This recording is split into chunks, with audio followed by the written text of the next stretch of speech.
আসসালামু আলাইকুম গাইস, কেমন আছেন? আশা করি সবাই ভালো আছেন। এখন আমি যে বিষয়টা নিয়ে আসছি, আসলে আমাদের যে আলেম সমাজ যারা আছে, আমাদের যে আলেম সমাজ, সম্মানিত ওলামায়ে কেরাম, আর মাঠে ময়দানে বক্তৃতা বক্তারা যারা মাঠে ময়দানে বক্তৃতা দেয়, ক্লাস কোরআন হাদিসের দাওয়াত দেয়, তাদেরকে উদ্দেশ্য করে বলতেছি, একজন আলেমের বিরুদ্ধে মাঠে ময়দানে জনসম্মুখে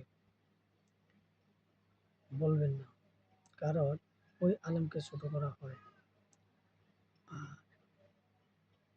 এই অভ্যাসটা আপনারা বন্ধ করে দেবেন, কারণ যদি ওই আলেমের দোষ হয় তাহলে ওই আলেমের সাথে আপনারা কন্ট্যাক্ট করেন যে ভাই, আপনি যে মাঠে ময়দানে এই কথাটা বলছেন, আসলে এই কথাটা হয় নাই। আপনি আরও একটা কনফারেন্সে গেলে হয়তো বা আরও একটা প্রোগ্রামে গেলে আপনি এটা বলবেন, ক্ষমা চেয়ে নেবেন, এতটুকু। আপনারা যে কথাগুলো জনসম্মুখে বলতেছেন, ওটা ঠিক না, ওটা ভালো না। আমি এরকম ফেসবুকের মধ্যে কয়েকটা ভিডিও পাইছি, একজন আরেকজনের বিরুদ্ধে বলতেছেন, আরেকজনে আরেকজনের বিরুদ্ধে বলতেছেন। মানে কি, আপনারা আলেমদেরকে ছোট করতেছেন। আলেমদেরকে ছোট করবেন না। আর সবাই সবাই সম্মান ধরে রাখার চেষ্টা করবেন। আর আলেমদেরকে ছোট করা মানে আল্লাহ এবং আল্লাহ রাসূলের যে দ্বীনি কাজ, ওগুলো পর্যন্ত ছোট হয়ে যায়। আলেমদের মুখ দিয়েই দ্বীনি কাজগুলো প্রচার হয়। আর সাধারণ পাবলিক আলেমের উপরেই নির্ভরশীল এলেম অর্জন করার জন্য। তাহলে আমরা একজন আলেম আরেকজন আলেমকে ছোট করব না।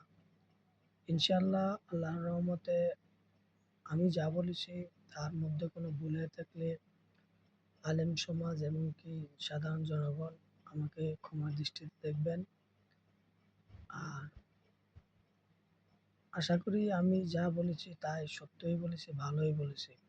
কারণ এটা আমার চোখে খারাপ লাগছিল, তাই আমি বলতে বাধ্য হয়েছি।